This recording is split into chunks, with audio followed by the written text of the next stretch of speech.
people in our society. At the end of last year, our economy was in deep crisis, and while steps to recover from the crisis have been taken, we remain in crisis today.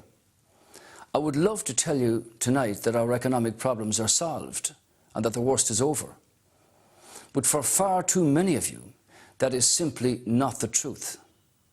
If you are unemployed, you're one of the many who still can't find work. If you are in business, you may still not be able to get the credit you need or to get paid on time. If you're a parent who's just put the children to bed, you may be wondering how you're going to meet that mortgage or pay those bills. Or you may be looking at your adult children, wondering how you'll say goodbye to some of them as they leave Ireland in search of new opportunity in the new year. Tonight, that may be the truth as you live it and know it. Let me say this to you all. You are not responsible for this crisis. My government is determined that now the necessary decisions and changes are made to ensure that this is never allowed to happen again. Right now, our most important responsibility is to do what must be done to get our economy back on its feet. That requires fixing the enormous deficit in our public finances caused by too much borrowing and the cost of rescuing the banks. We all know that if in our own lives we are spending more than we are earning, we have a problem. Right now, the state is spending 16 billion a year more than it is taking in. This problem will not be fixed unless we take action to bridge this gap. This can only be done by us, ourselves, working together. That means that in this budget, we must cut public spending by 2.2 billion euro and raise 1.6 billion euro in extra taxes. When we were elected, the Taoiseach Eamon Gilmore and I pledged that our government of Fine Gael and the Labour Party would fix this deficit in a way that would get Ireland working. We began by taking urgent steps to stem the crisis and close that gap in our public finances. We're shutting down dysfunctional banks, and we've recapitalised the remaining ones at a lower cost than expected by imposing losses on some bondholders. We implemented a jobs initiative that cut taxes on tourism and employment, and that created over 20,000 new jobs and training placements. We secured a lower rate of interest on the country's borrowings that will save us 10 billion over time. We've met our commitments to the EU and the IMF in full and on time. This has been acknowledged worldwide and has helped restore some international confidence in Ireland. But the steps the government has taken merely reflect your courage, your character, and your sense of responsibility, for which I thank you. While none of this has ended the crisis, and we have not so far been in a position to do everything we promised, we have made a start. We have begun to stabilise our finances. The improved confidence has helped strengthen exports, which are a key driver of future success. But we have a long way to go.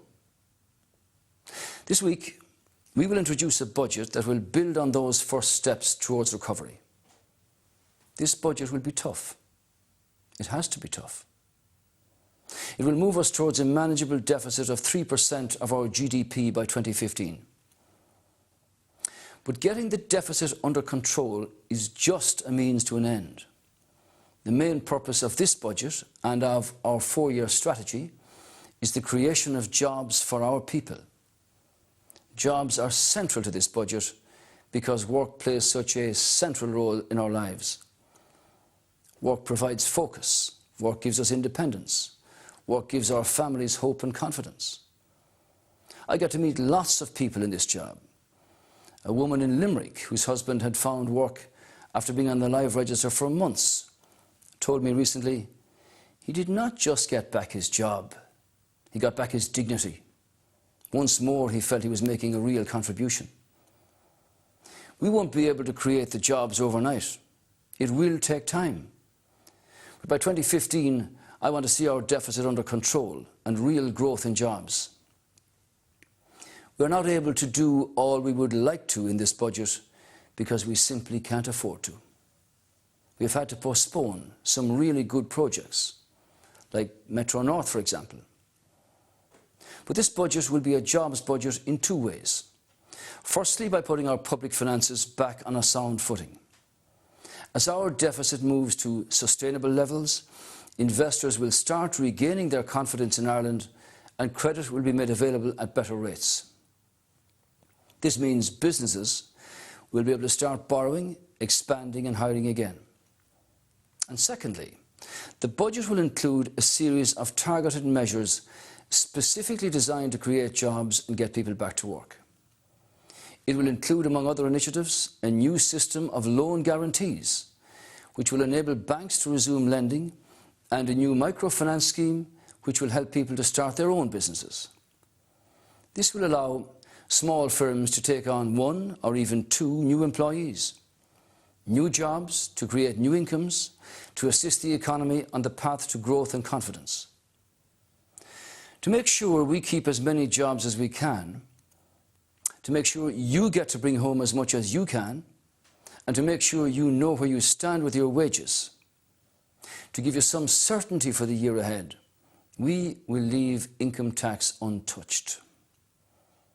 Instead, we will raise the 1.6 billion of extra taxes that Ireland needs, mainly through indirect taxes, difficult though these will be. The highest priority is to create more jobs, but we will also do all we can to protect the most vulnerable in our communities, our children, the sick and the elderly. I wish I could tell you that the budget won't impact on every citizen in need, but I can't. Difficult choices are never easy, but we will invest in crucial projects like the National Children's Hospital, school buildings and health centres. Before asking families to make sacrifices, we insisted on sacrifices from those at the top. We cut the pay and removed state cars and Garda drivers from ministers. In the last few weeks, I've informed former Taoiseach that entitlements like free mobile phones and staff allowances are being withdrawn. The pay and pensions of senior public servants have been cut. This week's budget will go further. 50 quangos will be abolished or merged, and the public sector will be downsized by 23,000 people by 2015. Next year, we will hold a referendum to abolish the Senate. But these steps are just a start. We will reform how we run this country so that we never return to the practices that drove our economy into free fall: reckless spending, weak oversight of banks, and reliance on a property boom for tax revenues. However, in Ireland, an island nation, we cannot operate in isolation. We are part of the European Union.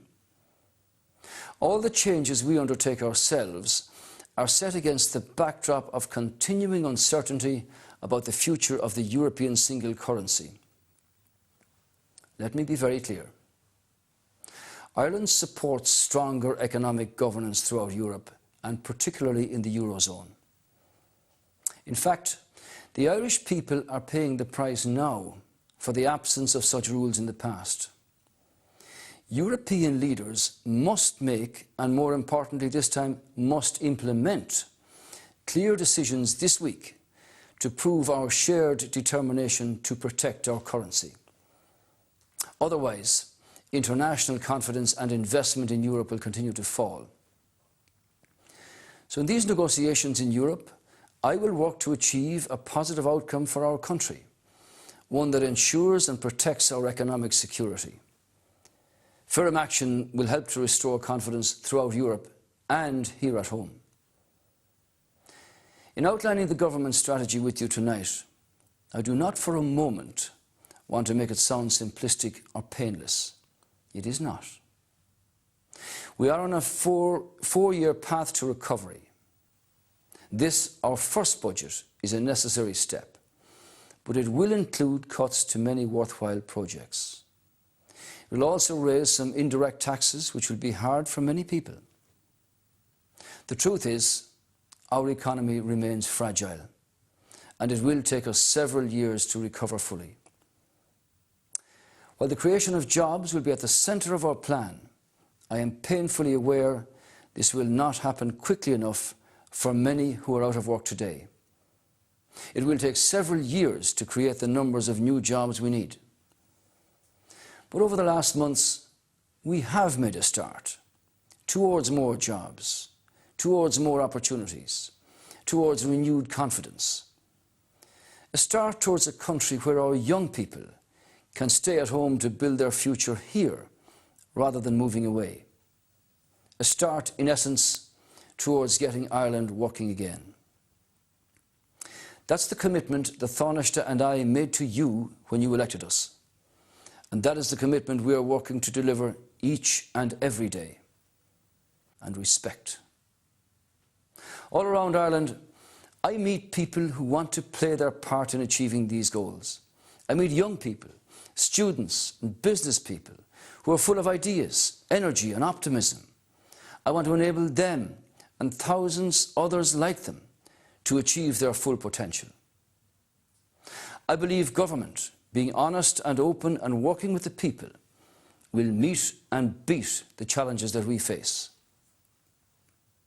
Next Tuesday, December the 6th, is the 90th anniversary of the signing of the treaty in 1921.